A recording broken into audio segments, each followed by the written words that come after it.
નમસ્તે મિત્રો, સાહિત્ય, કળા અને સંસ્કૃતિને વરેલી સંવિત્તિ સંસ્થા તરફથી હું હાર્દિક ભટ્ટ આપ સૌનું સ્વાગત કરું છું. મિત્રો, આજે આપણે એક અલગ પ્રતિભાને મળવા અને ઓળખવાના છીએ. ડોક્ટર પ્રદીપ સંઘવી શબ્દ અને પ્રકૃતિ બંનેને સમર્પિત છે. પ્રકૃતિ પ્રેમ તો તેમને રૂએ રૂએ વસેલો છે. તેમના લલિત નિબંધો, પ્રવાસ વર્ણન અને કાવ્યોમાં બધે જ તમને પ્રકૃતિના જુદા જુદા રમણીય રૂપો જોવા મળશે. આ સાથે જ તેમના 3 પુસ્તકોનું આજે લોકાર્પણ પણ છે. તેમના કાવ્ય સંગ્રહ કાર્વી, નિબંધ સંગ્રહ નક્તમાલ ને નક્તમાલિકા અને પ્રવાસ વૃત્ત પ્રવાસ પ્રદીપ, આ ત્રણેયની આપણે આજે ઝાંખી લઈશું. પણ તે પહેલા આપણે સર્જકનો પરિચય કરીએ. હું નવનીત સમર્પણના પ્રસિદ્ધ તંત્રી શ્રી દીપક દોશીને વિનંતી કરું છું કે તેઓ શ્રી પ્રદીપ સંઘવીનો આપણને પરિચય કરાવે.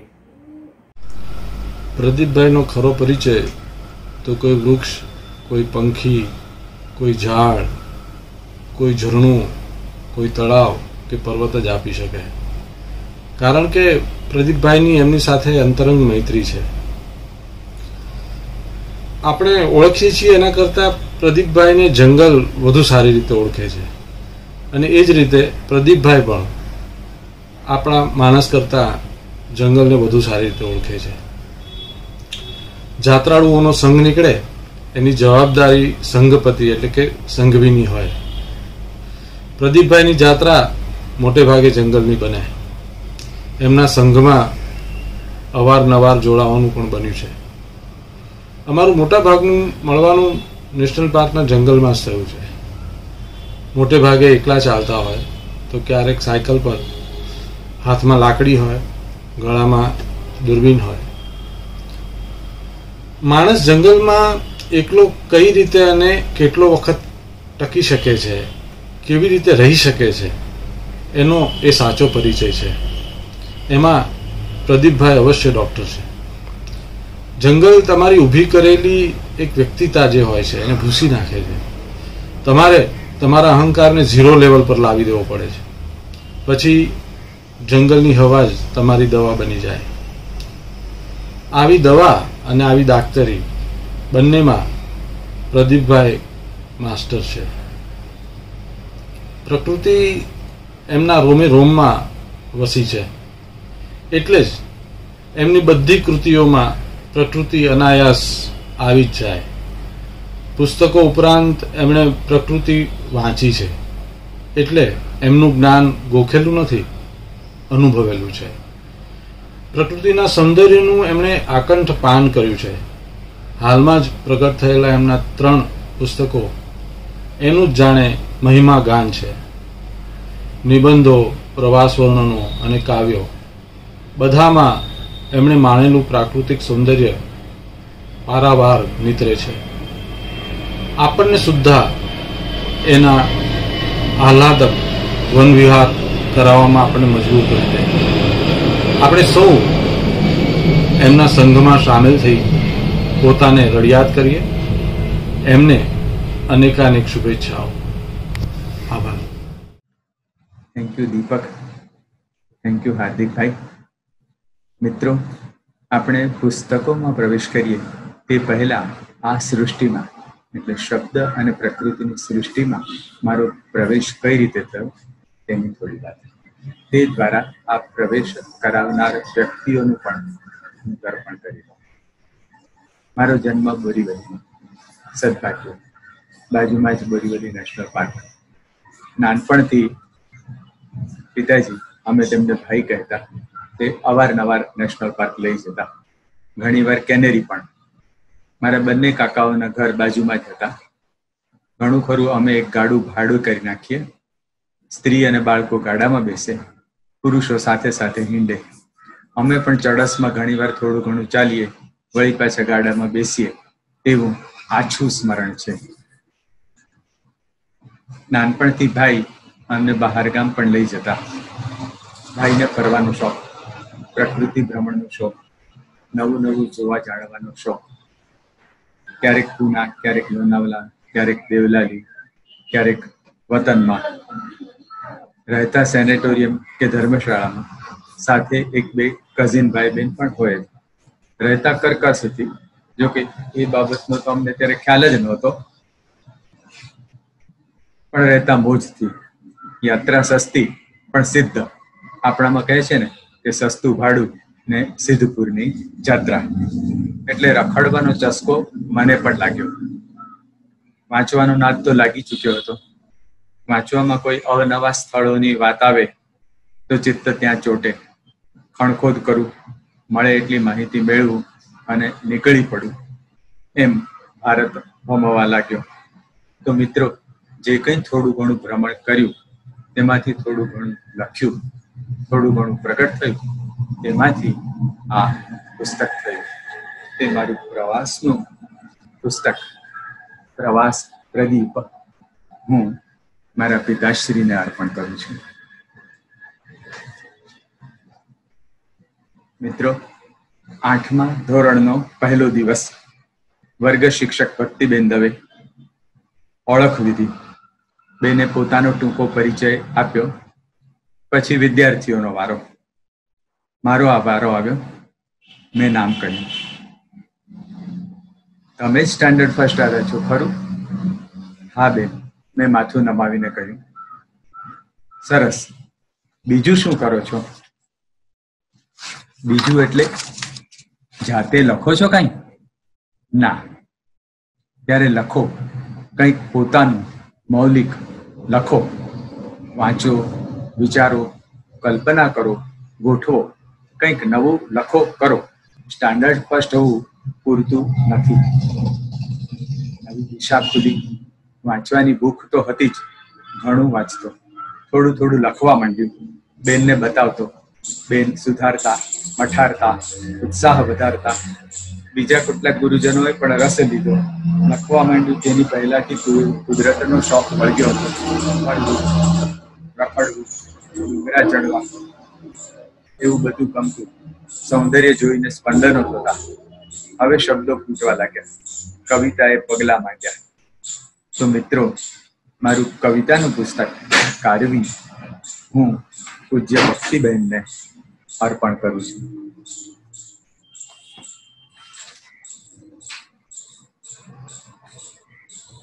વહેલી સવારે બોરીવલીના જંગલમાં આડોઅવળો ભટકીને હું કેનેરી પહોંચ્યો.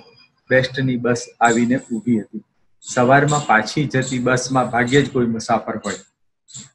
હું બસમાં ચડ્યો. એક બેઠક પર બે આધેડ વ્યક્તિઓ બેઠી હતી. હરિઓમ કર્યું. કોણ છો?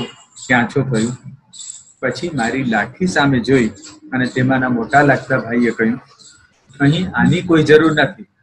મેં કહ્યું, ઘણું ખરું હું જંગલમાં એકલો જ ભમતો હોઉં છું. ક્યારેક કોઈ એવું જનાવર ભેટી જાય. એવો ભય રાખવાની જરૂર નથી. છે, અહીં દીપડા પણ છે, પણ માણસને કંઈ કરતા નથી. એ માણસથી ડરતા હોય છે. બકુભાઈ સાથે આ મારી પહેલી મુલાકાત. ત્યારે મારી ઉંમર હશે 18ની અને તેમની 50ની. પણ અમારી દોસ્તી જામી. તે હું 50નો થયો ત્યાં સુધી અમે ઘણું ભ્રમણ સાથે કર્યું. બકુભાઈએ મારી કુદરત દ્રષ્ટિ જ બદલી નાખી. કુદરતને હું ચાહતો, સૌંદર્ય જોઈ પુલકિત થતો. કવિતા કરતોય થઈ ગયો હતો, પણ પ્રકૃતિ નિરીક્ષણ બકુભાઈ પાસેથી શીખ્યો. રાની, પશુ, પંખી, જીવજંતુ વિશે તેઓ ઘણું જાણતા.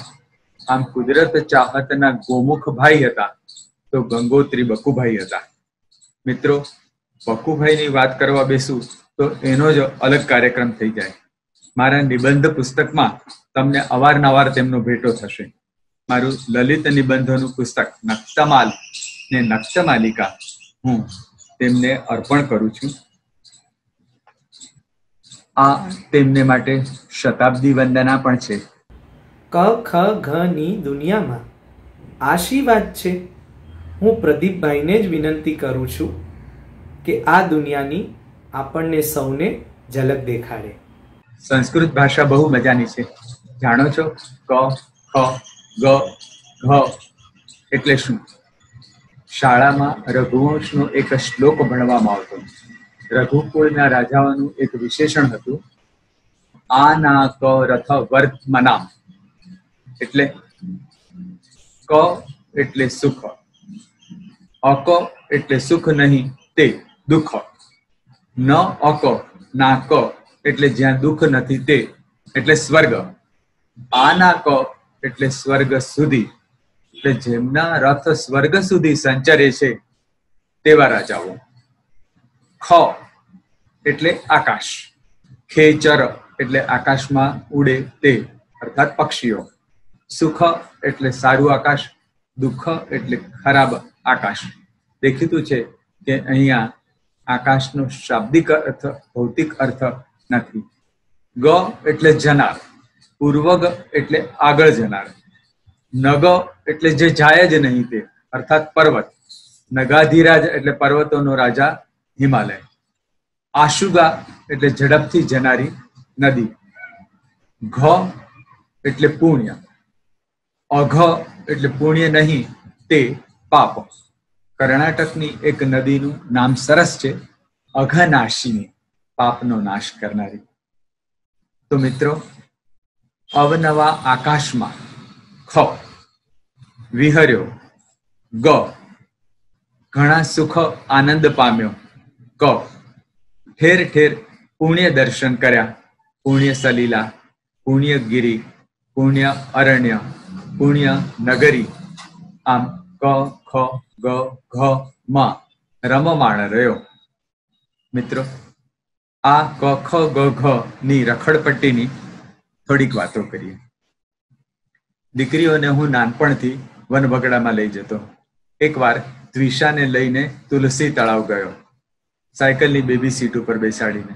વળતા અમે અર્ધવર્તુળ ઝરા પાસે રોકાયા, પાણીમાં પગ બોળ્યા, કલકલિયો એટલે કિંગફિશર જોયો, દેડકાના ઈંડા જોયા.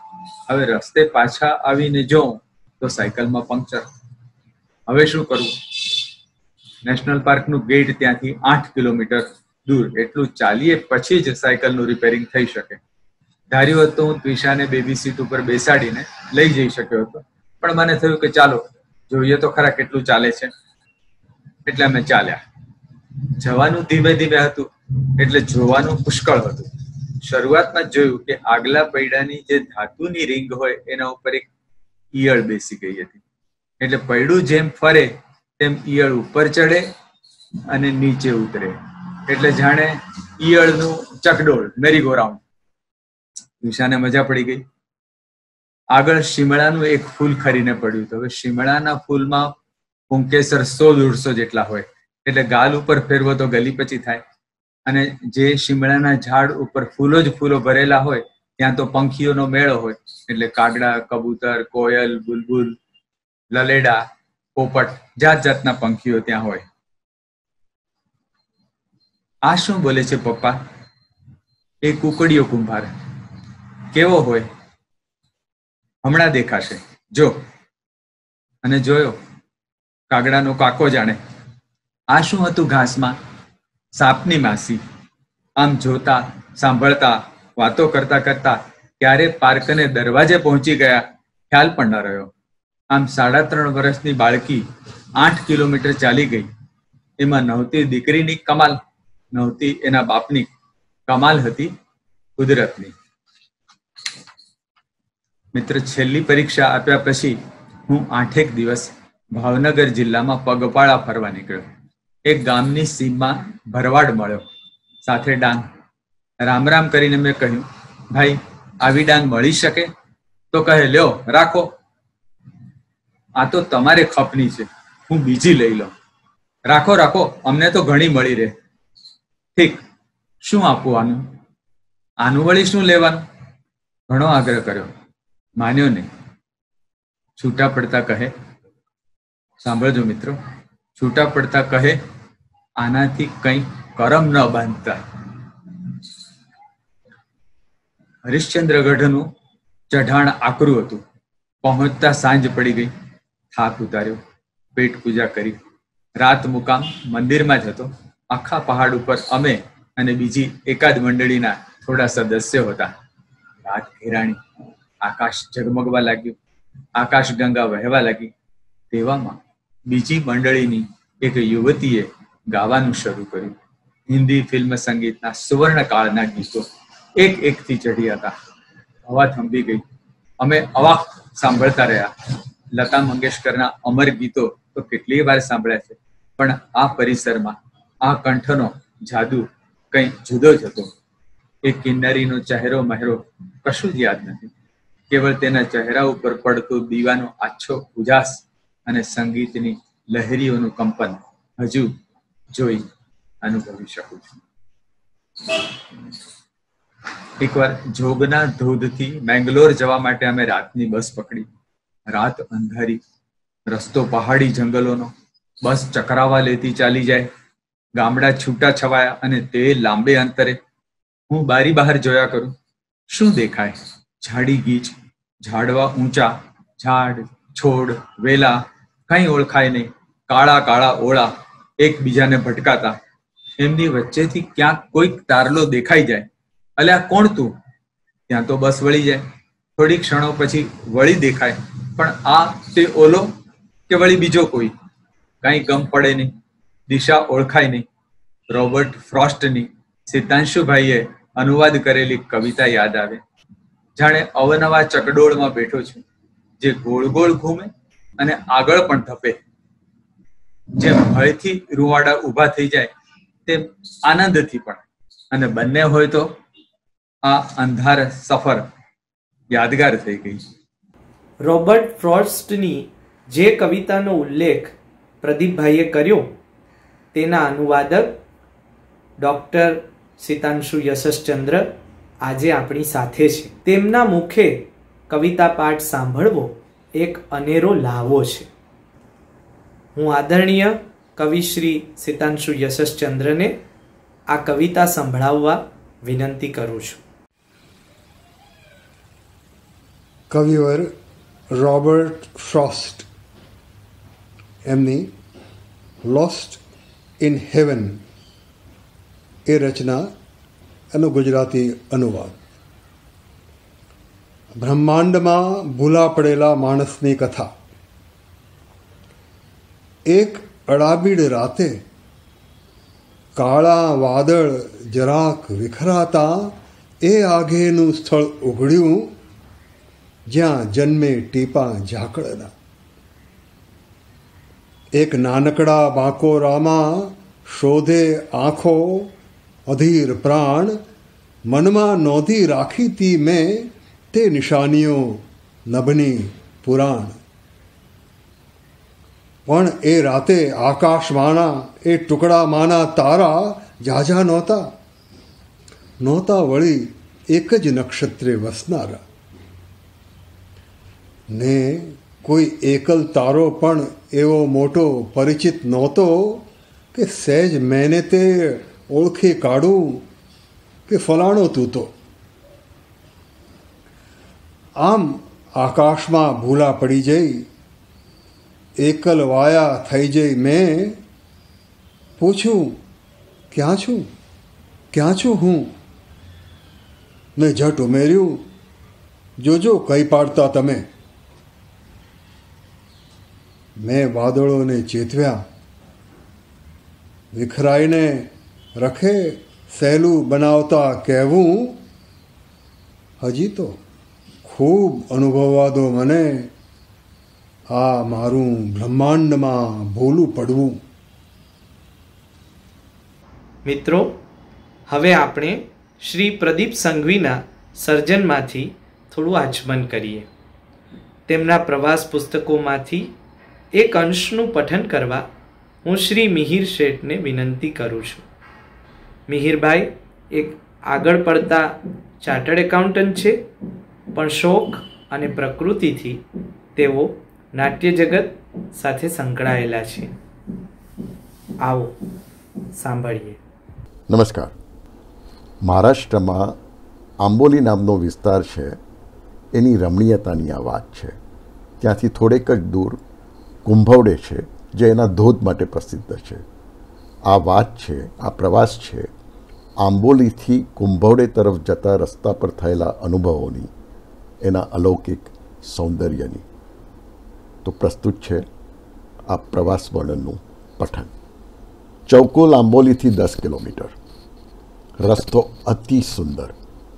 જમણે પડખે ઘટપ્રભા વહે, પણ બંને બાજુ ગીચ ઝાડી, એટલે નદી સંતાકુકડી રમતી જાય છે અને ક્યાંક ક્યાંક જ દેખાય છે.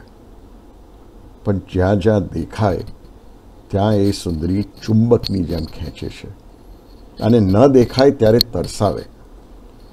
હું આંખ ડોક ચિત્ત તાણીને બહાર જોયા કરું, જેવી ઝલક બતાવે કે ઊંચો થઈ જાઉં, પણ ઝાડવા ડોંગા ડીંગો બતાવે. એકાદ સ્થળે પુલ જોઈને અટકવાનું મન થયું, પણ મોડું થઈ ગયું છે, વળતા વાત એમ વિચારીને આગળ વધ્યા. આમ અનવરત આગળ ધપનારાઓ પચ્છમ બુદ્ધિ સિદ્ધ થતા હોય છે. અમે પણ થવાના હતા. ચૌકુલ આવ્યું. અહીં કોકણ ભૂમિ પ્રતિષ્ઠાન નામની સંસ્થા દ્વારા ગ્રામ પર્યટનને પ્રોત્સાહન મળે તેવી પ્રવૃત્તિઓ શરૂ થઈ છે. ગ્રામવાસીઓ પોતાના ઘરમાં પ્રવાસીઓ માટે સગવડો ઊભી કરે છે. ગામડાના સમાજ, પરિસર અને ગતિવિધિઓનો પ્રવાસીઓને પરિચય થાય તેવી પ્રવૃત્તિઓ યોજાય છે. અમે શ્રી સુરેશ ગાવડેની પૃચ્છા કરી. હવે જુઓ મજા. ગામમાં ઘણા ખરાની અટક ગાવડે અને સુરેશ પણ અનેક. આખરે મેં જે ફોન નંબર નોંધી રાખ્યો હતો તે જોડ્યો અને તેમણે કહ્યું ત્યાં જઈને મળ્યા. ઝાઝો અવકાશ તો ન હતો, એટલે આછી પાતળી માહિતી મેળવી અને આભાર માન્યો. આગળની સફર માટે એક યુવાન માર્ગદર્શક તરીકે સાથે ચાલ્યો. નામ કિરણ ગાવડે. 10 વર્ષનો એક છોકરો પણ સાથે થયો. પહેલાં તે અમને ઘટપ્રભાના મૂળ પાસે લઈ ગયા. એક નાનકડા મેદાનમાં ચોરસ કુંડ છે. અહીં ભૂગર્ભમાંથી ઘટપ્રભા પ્રગટે છે.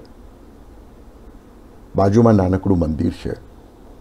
મિત્ર, ઘટાપ્રભા અને હિરણ્યકેશી બંને મા જણી બહેનો છે. બંનેના ઉગમ વચ્ચે સીધી લીટીમાં માંડ 4 કિલોમીટરનું અંતર હશે, પણ એમનો મેળાપ થાય છે 101 કિલોમીટર પછી કર્ણાટકમાં. અહીંથી અમે ઉપડ્યા કુંભવડે તરફ. રસ્તો જેવો નિર્જન તેવો જ રળિયામણો. લીલા પહાડો, ગીચ ઝાડી, રાન ફૂલોની ભરમાર. લટકામાં ઠેર ઠેર કારવીના ઝુંડ. એકંદરે ચઢાણનો રસ્તો વિકટ, પણ તેથી શું? ઘણું ખરું સુંદરતા વિકટની નિકટ હોય છે. અને સાચે જ જ્યાં જઈને બસ થોભાવી ત્યાં સુંદરતાની અવધિ હતી. ચો તરફ પહાડો, હરિયાળી ખીણ, ખીણમાં તનવંગી નદી, ઉપર વાદળા, કોકર વર્ણો તડકો, વન ફૂલોની રંગોળી અને માટીની ખુશ્બુ. પણ અવધિની પારથી અમને બોલાવતા હતા કુંભવડેના ધોધ. જમણી બાજુએ ગોળાકારમાં પર્વતમાળ હતી. તે ડાબી તરફ વળે પછી થોડે દૂર 2 મોટા ધોધ દેખાતા હતા. જવા માટે પગ રસ્તો હતો, પણ સાંજના 5 વાગ્યા હતા. અમારો ડ્રાઈવર સચિંત હતો. કહે, અંધારું થઈ જશે તો આ ઢાળ ચડવો મુશ્કેલ થઈ પડશે. એની વાતે સાચી હતી. મેં કહ્યું, 1.5 કલાકમાં અમે પાછા ફરશું. ધોધ સુધી પહોંચ્યા તોય ઠીક, નહીં તોય ઠીક. અને અમે 5-7 જણ નીકળી પડ્યા. આ રસ્તાની સુંદરતાનું શું કહું. ડાબી બાજુએ ખીણ હતી. જમણી બાજુની ગિરિમાળાના ખોળામાં જ રસ્તો ચાલતો હતો. રસ્તો ઘાસ અને ફૂલો ભર્યો. ક્યાંક ક્યાંક પાણી ભર્યો. નજીકના ઢાળ પર ફૂલો ઝૂમતા હતા. કારવી બોલાવતી હતી, પણ અમે ઉતાવળમાં હતા. ઉડતું ચુંબન કરીને ચાલ્યા. રસ્તામાં 6-7 નાના અને એટલા જ મોટા ધોધ જોયા. ઊભા રહેવાનો સમય નહોતો અને વળી થોભવું તે જળોને નિમંત્રણ આપવા જેવું હતું. આખરે છેવાડે પહોંચ્યા. છેલ્લા 2 ધોધ ગુફાની ઉપરથી પડે છે. ઉપાંત્ય એટલે કે છેલ્લેથી બીજો ધોધ પાતળો પહોળો રૂપેરી છે અને ગુફાના મુખ આગળ પાલવની જેમ લહેરાય છે. ધોધની પાછળથી તેની આરપાર દ્રશ્ય જોવાની મજા ઓર જ છે. પાણીનો પડદો જેમ લહેરાય એમ દ્રશ્ય પણ જીવંત અને ચંચળ બની જાય છે. છેલ્લો ધોધ જબરો છે. આખરે 60 મીટર એટલે કે 200 ફીટ ઉપરથી પડતો ધોધ એક સરકતા સ્તંભ જેવો લાગે છે. એમાં ભીંજાવા નાહવા એનો માર ખાવાની ઈચ્છા ખિસ્સામાં મૂકી કેવળ હાથ મિલાવી આવ્યા હતા તેવા જ અમે પાછા ફર્યા. પાછા પહોંચ્યા ત્યારે બસ ઉપડી ગઈ હતી, કારણ કે આ કેડી પકડીએ તો 2 મિનિટમાં ઉપર. ઘાસ ભરી કેડી દેખાતી એ સરસ હતી, પણ લીલો ચૂડેલનો વાંસો એમાં ગયા તો ભૂખી જળો વળગી જ સમજો. અમે પાકે રસ્તે ચાલ્યા ફટાફટ અને 5 કલાકમાં બસ ઊભી હતી ત્યાં પહોંચ્યા.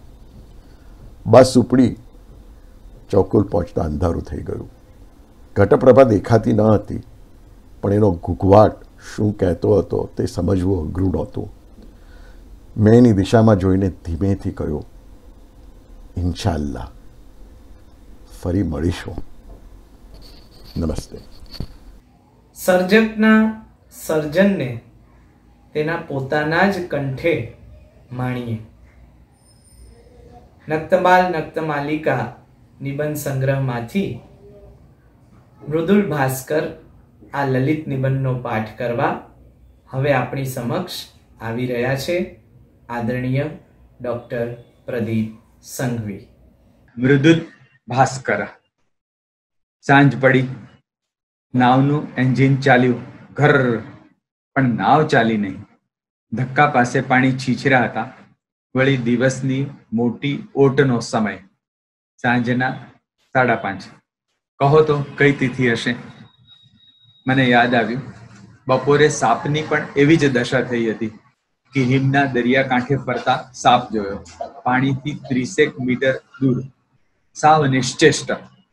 તેને મુએલો માનીને અમે નજીક ગયા તો એણે અંગ છટપટાવીને ચેતવણી આપી, ખબરદાર.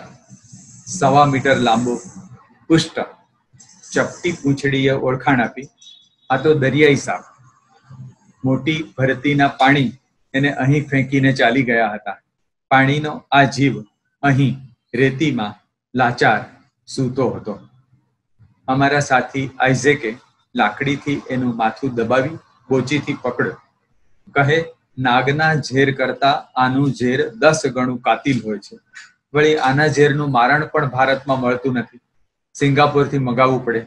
ત્યાં સુધીમાં તો ભોગ બનેલો પરલોક પહોંચી ગયો હોય. જોકે આમ આ સાપ સાવ શાંત અને નિરુપદ્રવી હોય છે. માછીમારોની જાળમાં ફસાઈ ગયા હોય તો માછીમારો એને હાથથી પકડીને પાછા પાણીમાં નાખી દેતા હોય છે. સાપને પાણીમાં મૂક્યો, તેણે એન્જિન ચાલુ કર્યું, પણ પાણી છીછરું હતું. બીજું, ત્રીજું અને ચોથું મોજું આવ્યું. પાણી તેના ઉપર ફરી વળ્યા. જીવમાં જીવ આવ્યો અને સાપ તર્યો સરસરાટ. બળદ ઘર ઢાળા જમ ધસે. દરિયાની લહેરોને કાપતી તેની બંકી ગતિરેખાને હું જોઈ રહ્યો. નાવિકે બધા મુસાફરોને નાવના આગળના ભાગમાં ભેગા કર્યા. એન્જિને વધુ જોર દીધું અને અમારી નાવ પણ ચાલી. નાવ ચાલી તેની સાથે સીગલ પણ ચાલ્યા. અડધો કલાકથી હું તેમનું જ નિરીક્ષણ કરતો હતો. કેવા રૂપાળા લાગે છે! સફેદ રંગ, પીઠ આછી રાખોડી, પાંખને છેડે ઘેળો રંગ અને સફેદ ચળકતું ધાબુ. કાળી આંખની પાછળ જાણે કાજળથી કરેલું ટપકું. શ્વેત અને શ્યામ બીજા રંગોથી ઉતરતા નથી, બલકે ચઢિયાતા છે. એમ કોઈ કહી ન બેસે એટલા માટે જ કુદરતે જાણે લાલ મજાના પગ અને ચાંચ આપ્યા છે. ઉડે ત્યારે પૂંછડી હાથ પંખાની જેમ ફેલાઈ જાય છે. આગળ પાછળ તાકેલા લાલ ચાંચ અને પગ વચ્ચે ઉડતું આ શ્વેત શ્યામ ચિત્ર પાંખો ફફડાવે છે અને સાંજની હવાને ચંચળ બનાવી દે છે. અહીંના સીગલ માણસોના હેવાયા છે. મુસાફરો ખાવાનું ફેંકે તેને ઝીલવા પડાપડી કરે છે. મુંબઈથી રેવસ સુધી સાથે આવ્યા હતા અને વળતી સફરમાં પણ સાથે જ છે. અને આ બાજુ સંધ્યાને ખીલવા ચાર નહીં તો એક વાદળી તો હોવી જોઈએ, પણ આજે એકે નથી. એક કસર પૂરી કરવા સૂર્ય કમર કસી. સૂર્ય હવે આંખ માંડીને જોવો ગમે તેવો મૃદુલ થઈ ગયો છે. જોત જોતામાં તે પીળામાંથી કેસરી અને કેસરીમાંથી લાલ થવા લાગે છે. ત્યાં જ નજર પડી સૂર્યકલંક ઉપર. સૂર્યકલંક નરી આંખે સૂર્યના ચહેરા ઉપર, હોઠના ડાબા ખૂણે, ગાલ ઉપર કાળું સુંદર સપ્રમાણે ટપકું. બાયનોક્યુલર માંડીને જોઉં છું, કેટલું સરસ. અને કલંક કેમ કહેતા હશે ભલા? રતુમડા ગાલ પરના આ કાળા તલ ઉપર હું 2 શહેર તો શું 2 ગ્રહ ન્યોછાવર કરી દઉં. મિત્રો, આ સૂર્ય કલંકની જે વાત છે એ હું તમને લેખ પૂરો થયા ફરીથી કહીશ. સૂર્ય જેમ જેમ નીચે સરકે છે તેમ રંગ પલટતો જાય છે. તેની આ રંગ સંક્રાંતિ કેટલી સરળ, દ્રુત, સજીવ અને રોમાંચક છે. નીચે ક્ષિતિજથી નૌકા સુધી સોનેરી લાલ પ્રતિબિંબ જગારા મારે છે. સંમોહિત શો નિરખું છું, પણ હજુ એક આશ્ચર્ય બાકી છે. અસ્તાચળે સૂર્ય છેલ્લો વર્ણ ઘેરો લાલ ધારણ કરે છે, પણ આ તો ફાલસા થવા લાગ્યો. સંધ્યાકાળે આસમાને જાત જાતની લીલા કરે છે, તેમાં ફાલસા રંગ જવલ્લે જ જોવા મળે. જ્યારે અહીં તો સૂર્ય પોતે જ ફાલસા થવા લાગ્યો. કપાળ તેજસ્વી ફાલસા અને ગાલ ચીબુક કોમળ ફાલસા. રત્નમાંથી ફૂલ થઈ ગયો હતો. ક્ષિતિજથી હવે વેંતભરનું છેટું છે. ઘણું ખરું તો સૂર્ય ઉપર જ ઓલવાઈ જાય છે, પણ આજે તો આ અજબ રંગમાં છે. જળને જ્યાં અડ્યો ત્યાં બિંબ પ્રતિબિંબ એક થઈ ગયા. પળ પછી પળ જાય છે. સૂર્ય એ જ સ્વસ્થ નિરામય ગતિથી ઉતરે છે. ગાલ, નેણ ને કપાળ છેલ્લે સુધી જગમગતી ફાલસા કોર, શુક્લ એકમના ચાંદ જેવી. ઠેકડો મારીને હું બાકડા ઉપર ચડી જાઉં છું. મૃદુલ ભાસ્કર, અલવિદા. મિત્રો, હવે સૂર્યકલંકની વાત. ગાલ ઉપરના તલ ઉપર 2 શહેરો સમરકંદ અને બુખારા ન્યોછાવર કરી દેવાની વાત બહુ પ્રસિદ્ધ છે, પણ એની હકીકત ઘણાને ખબર નહીં હોય. ઈરાનના 14મી સદીના કવિ હાફિઝ શિરાઝી એ શિરાઝના વતની હતા. આ શેર તેમનો છે. અગર આ તુર્કે શિરાઝી બદસ્ત આરદ દિલે મારા, બખાલે હિન્દુવશ બક્ષમ સમરકંદો બુખારા રા. અર્થ, જો તે શિરાઝી તુર્ક એટલે સુંદરી મારું હૃદય જીતી લે તો તેના કાળા તલના બદલામાં હું સમરકંદ અને બુખારા તેને બક્ષિસ પેટે આપી દઉં. શાહ મંસૂર બિન મુહમ્મદ મુહફ્ફરને હરાવીને તિમુર એટલે તૈમુર લંગ શિરાઝમાં દાખલ થયો.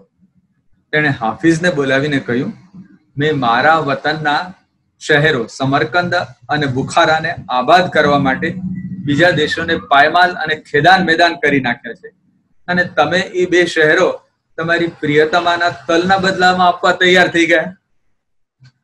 શિરાઝીએ કહ્યું, આવી ઉદારતાને લીધે જ હું ગરીબ છું. Thank you. મિત્રો, દરિયાઈ સાપ, સીગલ અને સંધ્યાના જગતની મુલાકાત પછી આપણે તેમની 2 કવિતાનો આસ્વાદ લઈએ. હું શ્રી જોની શાહને એક કવિતા પઠન કરવા વિનંતી કરું છું. મધરાતે મોતીઓ. રાત પડે એટલે નિરાંત. નહીં આવરો નહીં જાવરો, પગ વાળીને બેઠો. વરસાદ બંધ છે, પવન ચાલુ. રાત પડે એટલે નિરાંત. નહીં આવરો નહીં જાવરો, પગ વાળીને બેઠો. વરસાદ બંધ છે, પવન ચાલુ. ત્યાં ફટફટ્યું ફૂટી નીકળ્યું, આવે અસુરે ટાણે. પાછળ પડીને ભસ્યો ને બગાડી દીધું. ત્યાં વળી આ નારિયેળ હડફેટે આવ્યું. લ્યા લેતું જા કરી લાત મારી દીધી. તો ગોળ ગોળ નાચવા લાગ્યું. માળું મજાનું રમકડું લાગે છે. મારી થપાટ તો દોડ્યું, પછી ઊભું બોલાવતું. મારી થપાટ તો દોડ્યું, પછી ઊભું બોલાવતું, મોંમાં પકડીને ઉલાળ્યું, તે સીધું રમણીયાના વાહામાં ભારે થઈ. પણ રમણીયો તો સળવળ્યોય નહીં. ધીમે ધીમે જઈ એના કંતાન હેઠે લપાઈ ગયો. માણાએ કોક કોક સારા હોય છે, માણાએ કોક કોક સારા હોય છે, જે ટાઢમાં ભેળા સુવા દે છે ને ગાડી પકડવા આવે ત્યારે સંતાડી દે છે ઝૂંપડામાં. મિત્રો, તમે જોયું હશે કે જુદી જ જાતની કવિતા હતી એક પ્રાણીના મનોજગતમાં પ્રવેશીને. હવે આપણે સર્જકને મુખે તેમની એક મનગમતી કવિતા સાંભળીએ. હું ને મારી સાયકલ. એક. ભટકવામાં ભેરું, ઓછા એટલું સારું. કહો કે best company is no company. એથી જરા ઉતરતું તે એકની કંપની. ભટકવામાં ભેરું, ઓછા એટલા સારું. કહો કે best company is no company. એથી જરા ઉતરતું તે એકની કંપની. પણ સાયકલની વાત જ ન્યારી. એ છે પણ નથી ને શૂન્ય પણ નથી. સાથ દે ને એકલો રહેવા દે, ચાલે ને બેસવા દે, થોભે ને ચાલવા દે, ચૂપ રહે ને બોલવા દે અને ચૂપ પણ રહેવા દે. જુએ, સૂંઘે, અડે, ટિપ્પણી વિના. સાયકલ મારી ભેરું. 2. બહુ વર્ષો પહેલા શીખ્યો સાયકલ સવારી. ડર્યો, રડ્યો, અચકાયો, ચડ્યો, પડ્યો. મિત્રો, બહુ વર્ષો પહેલા શીખ્યો સાયકલ સવારી. ડર્યો, રડ્યો, અચકાયો, ચડ્યો, પડ્યો. ખમ્મા ધુમ્મસની આરપાર જોઉં છું સાથે દોડતા બાપુ. વર્ષો વીતે સાયકલ પર દીકરી, સાથે દોડું હું. પેઢીઓને બાંધતું સૂત્ર સાયકલ. 3. વહેલી સવારે ભાગતા બોરીવલીથી કાંદીવલી સ્વિમિંગ પુલ. બેસ્ટની બસ સાથે રેસ લગાવતી અમારી આ સાયકલ. વહેલી સવારે ભાગતા બોરીવલીથી કાંદીવલી સ્વિમિંગ પુલ. બેસ્ટની બસ સાથે રેસ લગાવતી અમારી આ સાયકલ. ઘર ઘર કરતી, છીકોટા મારતી, ધસમસતી ભેંસાસુર જેવી બસ નીકળી જાય આગળ, પણ થોભે સ્ટોપે સ્ટોપે ને આ તો ચાલે નિરંતર, અટક્યા વિના. ક્યારેય રેસ હારી નથી મારી કાચબી. 4. કાપ્યા કંઈ કેટલાય કિલોમીટર, પછી ટેકરી આવી. કાપ્યા કંઈ કેટલાય કિલોમીટર, પછી ટેકરી આવી. એણે સામું જોયું, હવે તારો વારો. ચોક્કસ વળી કમરે હાથ વીંટાળી લઈ ગયો ટેકરી ઉપર. જો તરફ હરિયાળી વચ્ચે બેઠા, જો તરફ હરિયાળી વચ્ચે બેઠા હું ને મારી સાયકલ. 5. ખાલી રસ્તો, આહા શી મજા. ખાલી રસ્તો, આહા શી મજા. ડાબે જમણે, આડે અવળે, ગોળ ગોળ, ઉપર ને નીચે, નહીં વિરોધ અવરોધ નહીં કો. ભર્યા મોલમાં લહેર ખીશા, સાગર નાહી લોળા જેવા, મસ્ત હમસતા ફરતા તરતા. ખાલી રસ્તો, આહા શી મજા.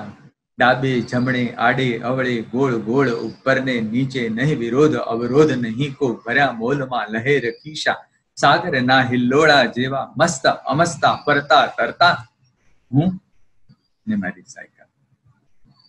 6. તુલસી તળાવની પાળે બેસી બોરો ખાઈ પાછા વળતા. મિત્રો, જરા સાવધાન, કેમ કે ગાડી પૂરપાટ જવાની છે.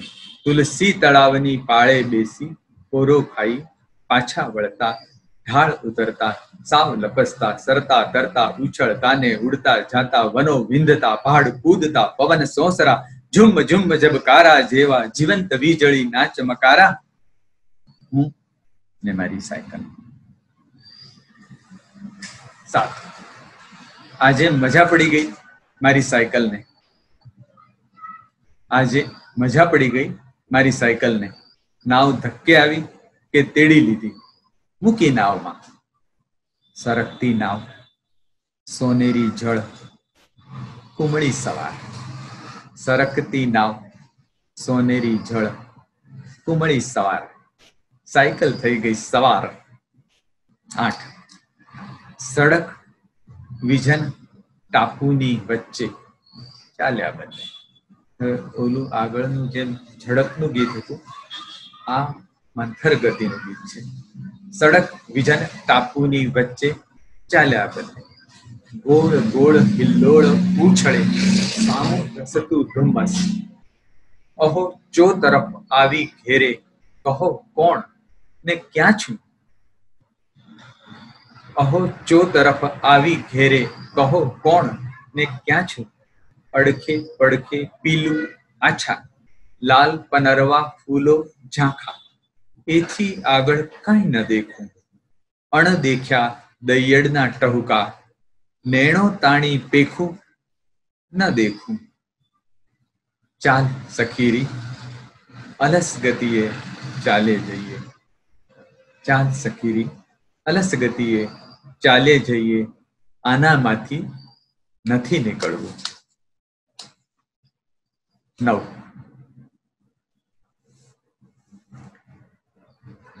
તીખો ભોર બપોરનો. આ શાર્દુલ વિક્રીડિત છંદ છે, પણ એના નાના મોટા ટુકડા કર્યા છે. તીખો ભોર બપોરનો, અટકશું થાક્યા જરા થોભીએ. તીખો ભોર બપોરનો, અટકશું થાક્યા જરા થોભીએ. લીલી ઘાસ પથારી, ગીચ મહુડાનું છત્ર ફૂલો ભર્યું. લીલી ઘાસ પથારી, ગીચ મહુડાનું છત્ર ફૂલો ભર્યું. ઘેરાઈ પળમાં જ આંખ, ઘેરાઈ પળમાં જ આંખ, પણ આ ઊભી રહી જાગતી. ઉઠો સાંજ પડી કહી ચરકીને, કા કા કરે કાગડો. ઉઠો સાંજ પડી કહી ચરકીને, કા કા કરે કાગડો. લુચ્ચો આંખ હું ચોળતો, લુચ્ચો આંખ હું ચોળતો, ચલ સખી પાછા જઈએ ઘરે. મિત્રો, હવે આપણે આજની આ યાત્રાના છેલ્લા ઉન્નત પડાવ પર આવી પહોંચ્યા છીએ. પ્રદીપભાઈની સાહિત્ય સૃષ્ટિનો રસાસ્વાદ કરાવવા આપણી સાથે એક બહુ મોટી પ્રતિભા ઉપસ્થિત છે. વિશ્વ પ્રસિદ્ધ કવિ, વિવેચક અને નાટ્યલેખક ડૉક્ટર સિતાંશુ યશશ્ચંદ્રને હું ઉમંગ અને આદર સાથે આમંત્રું છું. શ્રી સિતાંશુ યશશ્ચંદ્ર. નમસ્તે દોસ્તો. ડૉક્ટર પ્રદીપ સંઘવીના 3 રમણીય પુસ્તકોના પ્રકાશન પ્રસંગે આપણી મિત્ર મંડળી ભેગી થઈ છે. ત્યારે મને 1950ના દશકાના કેટલાક પ્રસંગ યાદ આવે છે. અમે મુંબઈ રહેતા અને અમારું વતન પેટલા, ત્યાં હવેલી દાદાએ બંધાવેલી. ત્યાં સામાન્ય રીતે રજામાં વહેલા જઈએ. એક વખત લગભગ થોડીક વાર થઈ દિવાળીની રજામાં જતા. દિવાળી પહેલાં ત્યાં પહોંચ્યા. ત્યાં અમારું ઘર, ત્યાંની પ્રોપર્ટી બધાની સંભાળ એક મુસ્લિમ પરિવાર પેઢીઓથી કરે. અમે મોડા ત્યાં પહોંચ્યા એટલે એમણે કહ્યું કે દેર સે આए પણ દિવાળી લાવે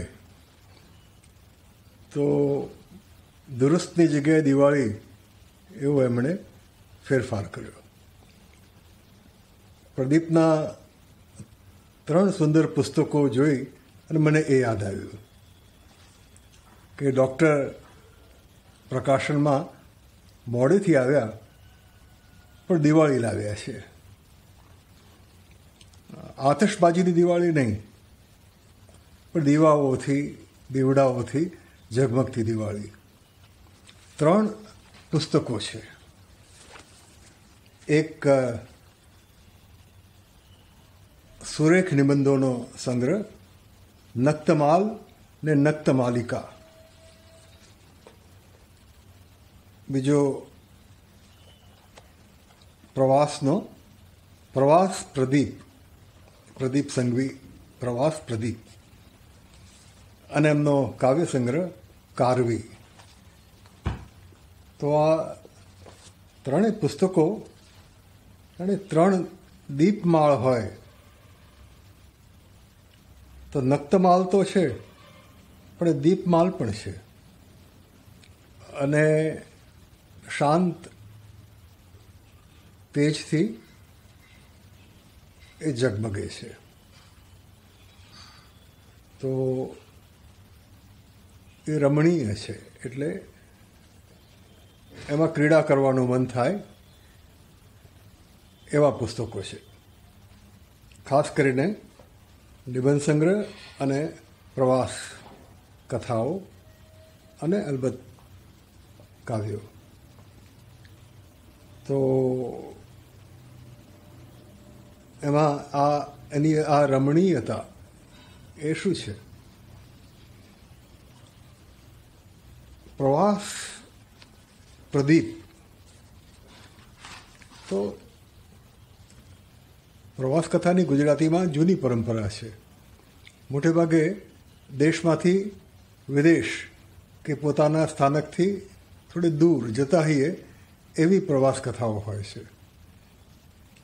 પણ કેટલીક પ્રવાસ કથાઓ અલગ હોય છે. વિદેશમાં વસતા ગુજરાતીઓ જ્યારે અહીંયા આવે કે મુંબઈમાં વસતા સૌરાષ્ટ્રના ગુજરાતીઓ જ્યારે ત્યાં જાય ત્યારે કે ક્યાં ગયા હતા કે દેશમાં ગયા હતા. તો વિદેશની નહીં પણ સ્વદેશની યાત્રાઓ એની પણ એક પરંપરા છે.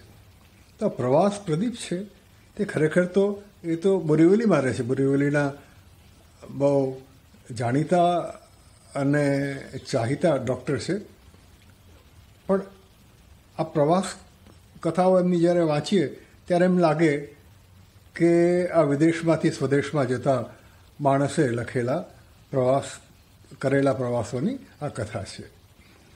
તો કયો એમનો સ્વદેશ છે?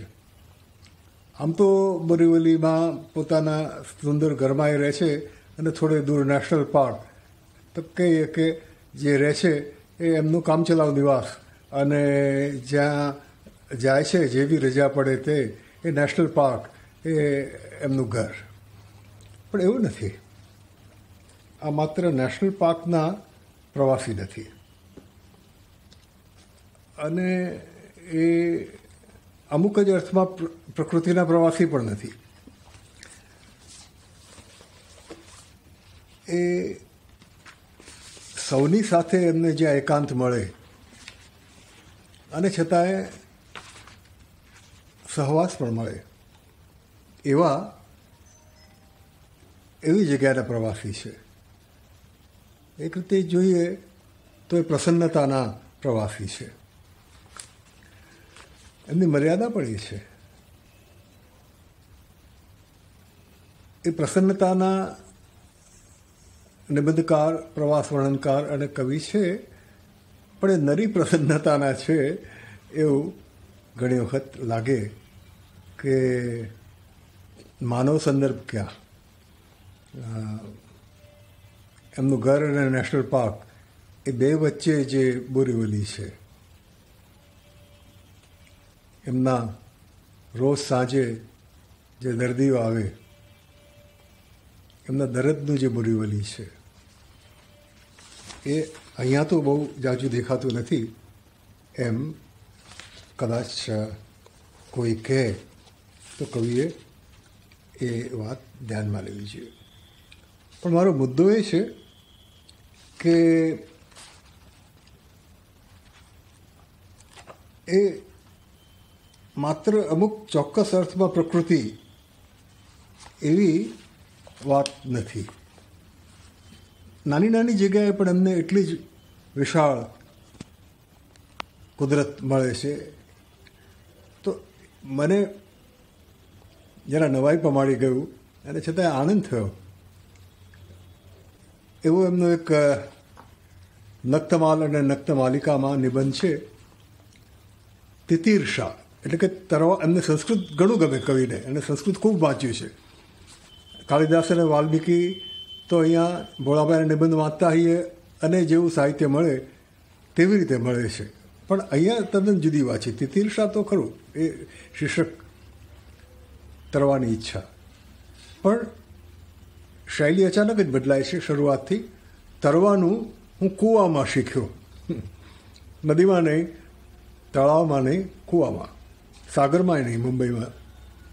તરવાનું હું કૂવામાં શીખ્યો. એમને કૂવાનો છોછ નથી, આનંદ છે. કેવો છે એમનો કૂવો? ઘરની પાછળ મણિભવનમાં કૂવો હતો. ચોમાસાના 4 મહિના એ છોકરાઓના દેકારા પડકારા, શોર વકોર અને કૂદકા ભૂસકાથી ગાતો રહેતો. દેકારા પડકારા, શોર બકોર, કૂદકા ભૂસકા. જુઓ, ભાષા પણ એકદમ ધક્કામુક્કી કરવા માંડી છે. રવિવારે તો રીતસર ધક્કામુક્કી થતી. ગભરું છોકરાઓને ધક્કા મારીને કે ટાંગાટોળી કરીને કૂવામાં પધરાવવામાં આવતા. એમની ચીસો રેગિંગ કરનારાઓના હાસ્યમાં દબાઈ જતી. શીખાઉ છોકરાઓ લોખંડની સીડી પરથી ઉતરતા. શીખી ચૂકેલાઓ ફરી ફરીને અને જુદી જુદી રીતે કૂદી કૂદીને આનંદ માણતા. મારા કાકા જબરા તરવૈયા હતા. ઊંધીને હવામાં પલાઠી વાળીને એ રીતે પાણીમાં પડતા કે કૂવાની બહાર ચોફેર ક્યાંય સુધી પાણી ઉછળતું અને બહાર ઊભેલા સૌને ભીંજવી દેતું. એમનો કૂદકો એ બાપાલાલ જમ્પ તરીકે પ્રખ્યાત હતો. એમના સ્ટાઇલ, કળા અને ખૂબી અનન્ય હતા. જોકે પછીથી થોડાક છોકરાઓ પણ બાપાલાલ જમ્પ શીખ્યા. તો બાપાલાલ જમ્પ વાણીના પ્રવાહીમાં અને પ્રકૃતિના વહેણમાં લગાવવાનું કાકા પાસે જો કોઈ શીખ્યું હોય તો એમનો ભત્રીજો. અને અહીંયા પ્રદીપ સંઘવીના બાપાલાલ જમ્પ પણ ઘણા જોવા મળે છે. પણ એ તો એમની પ્રકૃતિ સાથેની લીલા અને વાણી સાથેની ક્રીડાનો એક જ અંશ છે. એનું બીજા 2 લક્ષણો જે મને સ્પર્શી ગયા તે પ્રસન્નતાની સાથે સાથે આવતી એમની વિનોદ વૃત્તિ. પ્રદીપને આછું આછું હસવા ઘણું ઘણું જોઈએ. ખડખડાટ નથી હસતા, અટ્ટહાસ્ય નથી કરતા, સ્મિત જ કરે છે, પણ સુંદર સ્મિત કરે છે વાણીમાં. આપણે જોઈશું એ એક. અને બીજું, વેણીબાઈ પુરોહિતની પેલી કવિતા મને યાદ આવે, હું પોતે મારામાં છલકું, પંચામૃતનો મુખરિત પારાવાર. આ બાદ એ પ્રદીપને લાગુ પડે છે. હું પોતે મારામાં છલકું. એ બીજી કોઈ નિસ્બત એમની અહીંયા દેખાતી નથી. આત્મપ્રસન્નતાની સાથે ક્યારેક ક્યારેક આત્મતુષ્ટિ પણ પ્રવેશી જતી હોય એવું લાગે, અને એની પણ નોંધ કરવી જોઈએ. પણ આજે પ્રસન્નતા છે તે આત્મપ્રસન્નતા જેટલી છે તેટલી જ ઇન્દ્રિય પ્રસન્નતા છે. પંચામૃતનો મુખરિત પારાવાર. એટલે આ 2 લક્ષણો એમના મને હંમેશા સ્પર્શી ગયા છે. તો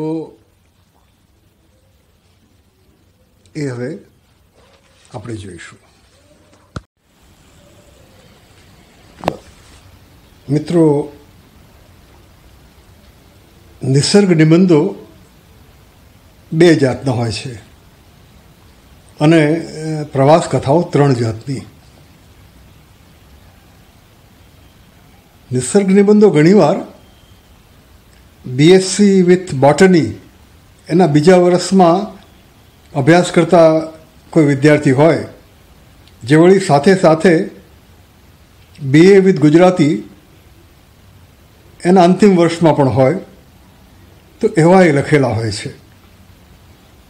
એમાં સરસ બોટનિસ્ટ અને સાહિત્યના સરસ વિદ્યાર્થી એ આપણને દેખાય, એથી વધારે કંઈ નહીં. પ્રવાસ કથાઓ પણ ક્યારેક ટ્રાવેલ એજન્સીની કોઈ બુકલેટમાં છાપી શકાય, અથવા તો ઘણી વખત એ બુકલેટોમાંથી ભેગું કરીને લખાયેલા હોય એ જાતના લખાણોની બનેલી એ પ્રવાસ કથાઓ હોય છે, નિકૃષ્ટ. એથી વધારે સારી એ ભક્તિ અને અધ્યાત્મના રંગમાં જબોળાયેલી પ્રવાસ કથાઓ હોય છે. ઉત્તમ પ્રવાસ કથાઓમાં એક માણસ એકલો કે પોતાના થોડાક સાથીઓ સાથે પ્રવાસ કરે છે અને એ પોતાની 5 ઇન્દ્રિયોથી વાસ્તવનું આકલન કરે છે. તો 2 પુસ્તકો, નક્તમાલ અને નક્તમાલિકા અને પ્રવાસ પ્રદીપ, અને એ 2ના અર્ક જેવી એની પ્રદીપ સંઘવીની કવિતાનો સંગ્રહ કારવી. તો આની અંદર જે નિસર્ગ નિબંધો છે અને જે પ્રવાસ કથાઓ છે તે ઉત્તમ પ્રકારની છે. આપણે જોયું કે એને 2 લક્ષણો તારવી શકીએ અનેકમાંથી, અને એક છે ના પંચેન્દ્રિયોનો ઉત્સવ, આંખ કાન નાકની કવિતા, એમ ઉમાશંકર જોશીએ પ્રહલાદ પારેખની કવિતા વિશે કહ્યું હતું. તો અહીંયા પણ આ જે પ્રવાસ કથા છે અને નિસર્ગ નિબંધો છે ત્યાં પંચેન્દ્રિયના ઉત્સવ જેવા છે. તેમાં પ્રદીપ સંઘવી મહેકની, સુગંધની, ઘ્રાણેન્દ્રિયની સુંદરતા જ્યારે આલેખે છે ત્યારે ખરેખર વિરલ હોય છે. ના 2 ઉદાહરણ જોઈએ આપણે. એક પ્રવાસ પ્રદીપમાં ગોરાઈ બોરીવલી બાજુમાં સાવ, પણ કેટલે દૂર લઈ જાય છે આપણને પ્રદીપ. ગોરાઈ એનું આલેખન આ રીતે શરૂ થાય છે. નાવ લાગરી અને ધક્કા પર ઉતર્યા ત્યારે ઉગતો સૂરજ ક્ષિતિજ પર આવ્યો હતો. અમે ઉપડ્યા. રસ્તાની બંને બાજુ ચેર, મેનગ્રોવ્સ, પીલું, પનરવો, શીમળો અને પારસ પીપળો ઊભા હતા. બુલબુલે બોલાવ્યા, દૈયડે સીટી મારી, કોકિલ પોતાની જ મસ્તીમાં ગાતો હતો નરજાતી. ગામને પાદર આંબો ફળોથી લળતો અને કરંજ ફૂલોથી છલકાતો હતો. હવે જુઓ, કવિ કહે છે, રેતીમાં જેમ સ્કૂટર ધીમું પડી જાય તેમ કરંજની સુગંધમાં અમે ધીમા પડી ગયા. કરંજ એટલે જ નક્તમાલ, રાતની માળા. તો આ કરંજની સુગંધ કેવી કે જેમાં આપણે ધીમા પડી જઈએ. પ્રહલાદ પારેખ યાદ આવે છે ને, આજ અંધાર ખુશ્બો ભર્યો લાગતો કવિતા. કંઈક એ કક્ષાનું અહીંયા કામ છે. રેતીમાં જેમ સ્કૂટર ધીમું પડી જાય તેમ કરંજની સુગંધમાં અમે ધીમા પડી ગયા. પ્રદીપને આ મહેકના કલ્પનો ખૂબ ગમે છે, અને એ માત્ર ફૂલોના કલ્પનો નથી હોતા. એના એક પ્રવાસ નિબંધની અંદર આ તમે જો, નર્મદાને કિનારે ફરે છે, ફરતા ફરતા હવે આવે છે, ઉતર્યા મુનિમજીને મળ્યા. મૂળે અમને સારી ઓરડી આપવાની તેમની ઈચ્છા ન હતી, પણ સ્થળ, મૂર્તિ વગેરેની પ્રશંસાથી પીગળ્યા. ઓળખાણ આપવાથી વધુ નરમ થયા અને અમને સારી રૂમ આપી. આ એનું મરક હાસ્ય શરૂ થયું છે. પણ હવે આ કલ્પન જુઓ. હોટેલમાંથી ચા દૂધ મગાવી અમારો નાસ્તો કાઢી જમવાનું પતાવ્યું. હવે ધર્મશાળાના પ્રાંગણમાં અજબ ખુશ્બુ હતી. તે લીમડાની હતી કે મધુમાલતીની એ શરૂઆતમાં ન કળાયું. અમે ફરી લાખો ફૂલોથી લદાયેલા લીમડા નીચે ગયા. ત્યાંથી હટીને તેટલા જ ફૂલોથી છલકાતી મધુમાલતીના મંડપ નીચે બેઠા. બંને પોતપોતાનું તાણ્યું એ તે પૂરા જોડથી. પછી અમે કોકટેલ સમજી ખુશ્બુ પીવા માંડી, પણ એ ખાલી ન થાય ન અમને ધરાવ થાય. તો મહેક અહીંયા પ્રવાહી બની જાય છે, પીણું બની જાય છે, અને એ પણ કોકટેલ.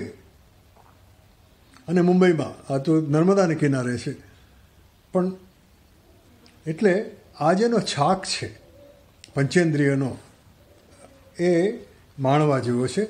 અને એ પ્રદીપની સર્જકતાનું એક મહત્ત્વનું પાસું છે. જેમ કાલેલકરમાં, જેમ ભોળાબાઈમાં, તેમ પ્રદીપ સંઘવીમાં પ્રકૃતિ અને સંસ્કૃતિ એ બે છૂટા ન પાડી શકાય એવા છે.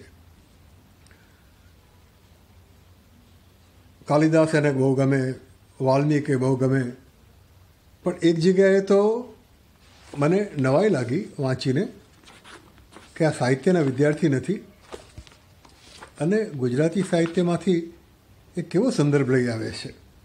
આપણે જોઈએ. પ્રકૃતિ અને સંસ્કૃતિ એ બે વચ્ચેનો તણાવ એ તો આધુનિક માનવના જીવન વસ્ત્રના વણાટ રૂપે એમાં પ્રવેશી ગયો છે. પ્રદીપ સંઘવી ડૉક્ટર અને પ્રકૃતિ પ્રેમી અને સાહિત્યના રસિયા, એમના આ ત્રણેય પુસ્તકોમાં પણ એ તણાવની એક ઝલક જોવા મળે છે. સાહિત્યના સરસ વાચક છે. નક્તમાલ એ શબ્દ એ પણ એમને રઘુવંશમાંથી મળેલો છે. એમણે પોતે જ નોંધ્યું છે તેમ મરુદ્ભી આનર્થિત રક્તમાલે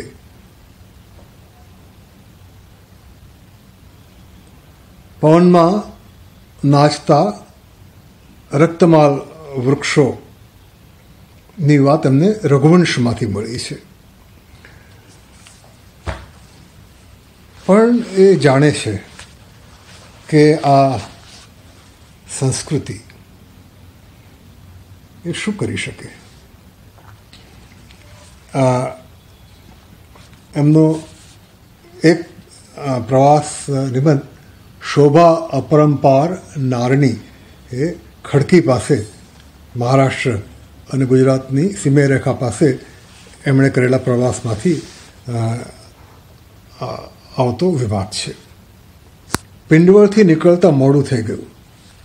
આગળ 10 કિલોમીટર રસ્તો સારો છે, પછી ઓછો સારો, ખરાબ નહીં.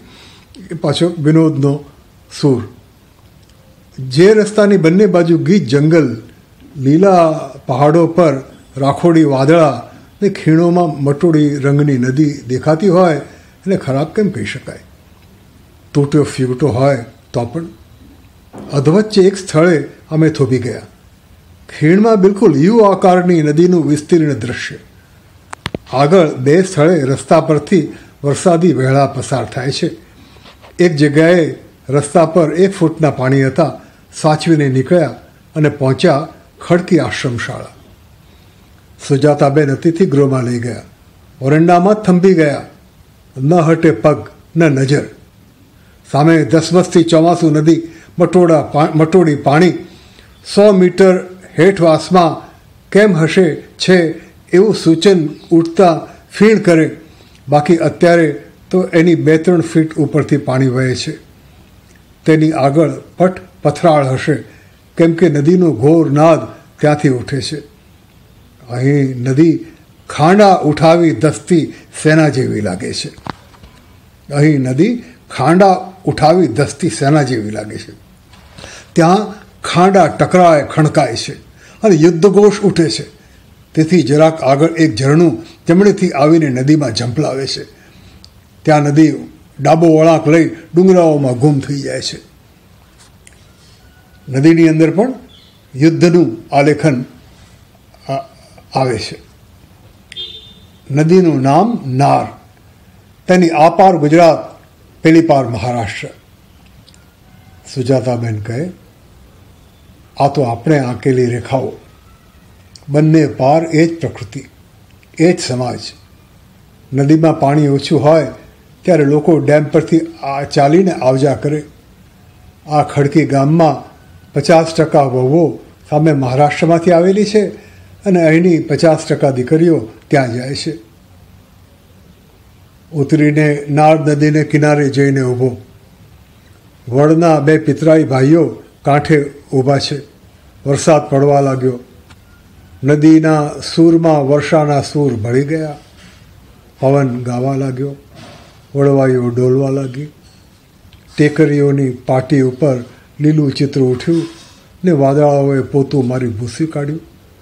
ફરી ઉઠ્યું, ફરી ભૂસાયું. નદીના પાણીમાં પગ બોળી પથરા પર બેઠો, ભીંજાતો. રાતે સૂતો તો યુદ્ધઘોષ મંદિરની ઝાલર જેવો લાગવા માંડ્યો. ઉઠીને જોયું. નદી, પહાડ, ધરતી, આકાશ બધું એકાકાર થઈ ગયું હતું. કેવળ અંધારામાં સહેજ આછા અંધારાના લસરકા જેવી નદી ચિત્રમાં થીજી ગઈ હતી. જાજુ કહ્યા વિના પ્રદીપ આ તણાવને, સંસ્કૃતિ અને પ્રકૃતિ વચ્ચેના તણાવને કેવી સરસ રીતે આલેખે છે અને પોતે કઈ તરફ છે એ કેવું સરસ રીતે સૂચવી શકે છે. એક જાતનો વિષાદ એની રચનાઓમાં જે છે, 3 પુસ્તકોમાં, એને ઓળખ્યા વિના આપણી નાનકડી ગોષ્ઠી પૂરી ન થાય. ખરેખર તો એ ઊંડો વિષાદ જ એને બોરીવલીમાંથી નેશનલ પાર્કમાં અને મુંબઈથી દૂર દૂર માંડવગઢ અને બીજે લઈ જાય છે. એ કશુંક શોધે છે અને એને મળતું નથી. એની આ બધી વાત છે. એનું એક ગદ્ય જોઈએ, નક્તમાલ અને નક્તમાલિકાના નિબંધોમાંથી. પોતે બહારથી ઘેર આવ્યા છે બોરીવલીના અને એણે બહુ મહેનતથી એક કદંબનું ઝાડ પોતાના સોસાયટીના આંગણામાં ઉછેર્યું હતું. તેને વિશેની આ વાત ચાલે છે. બહુ મહેનત કરીને, વર્ષોથી જતન કરીને એ ઉછેર્યું હતું કદંબનું એક ઝાડ કમ્પાઉન્ડમાં. હવે જુઓ, સાંજે કામ કરતો હતો ત્યાં શારદા માસીએ કહ્યું વાતમાં, પ્રદીપભાઈ તમારું કદમ તો કપાઈ ગયું. હું દોડ્યો, દરવાજેથી ચીસ પાડી, ક્યાં છે કદમ? 1 મીટર ઊંચો ઢગલો પડ્યો હતો ડાળ પાંદડાનો. લીલા પાંદડા પર મૃત્યુની છાયા ફરી વળી હતી. આ બાજુ કૈલાસપતિ ને પેલી બાજુ કેસુડાનું ઝાડ હેતાઈને ઊભા હતા. 1/2 મીટર જાડા થડનું નામ નિશાન ન હતું. કસાઈઓ કાપીને કાલે જ ઉઠાવી ગયા હતા. કસાઈઓ, કઠિયારા નહીં.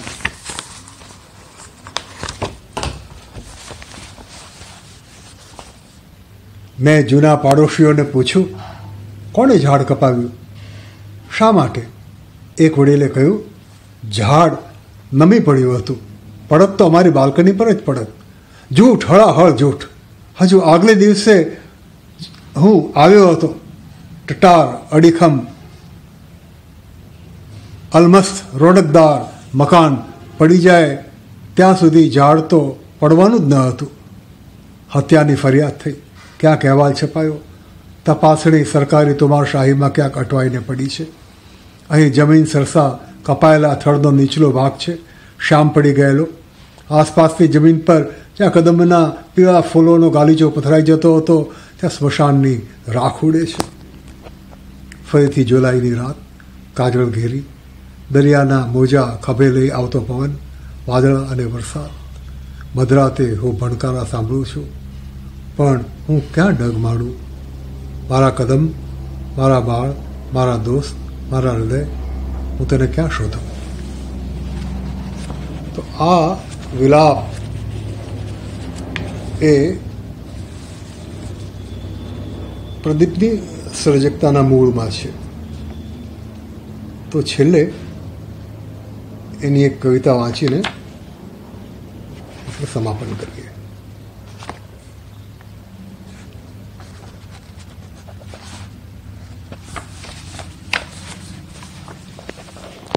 કદંબ વિષયનો આ નિવાપાંજલિ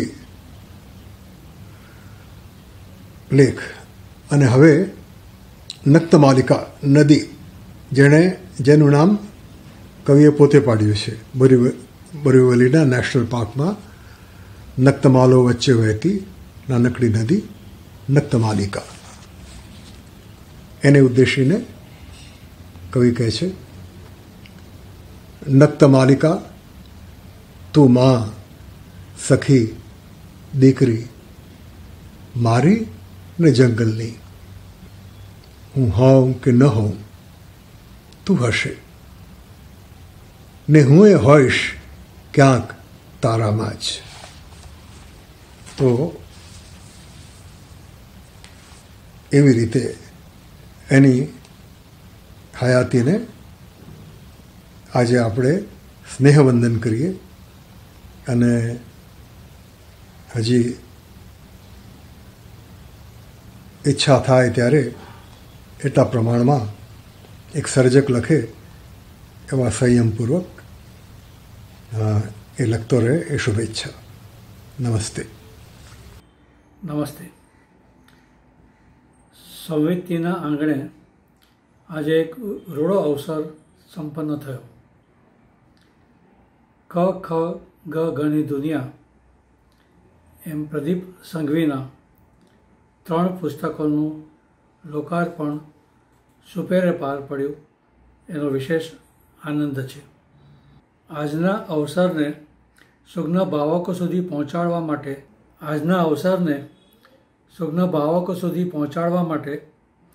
જેમનો અમૂલ્ય સાથ સાંપડ્યો છે તેવા સર્વશ્રી આદરણીય દીપક દોશી, સીએ મિહિર શેઠ, નાટ્યકર્મી જોની શાહ, સંચાલક હાર્દિક ભટ્ટ, વિડીયો એડિટિંગ શ્રી સંજય ગોહિલ અને દર્શન ગોહિલનો હું આભાર માનું છું. આ અવસરને સંવેદીને આંગણે ઉજવવાનું નક્કી કરવા માટે ડૉક્ટર પ્રદીપ સંઘવીનો આભાર માનું છું. વિશેષ માર્ગદર્શન માટે મિત્ર અને કવિ મુકેશ વૈદ્યને તો કેમ ભૂલાય.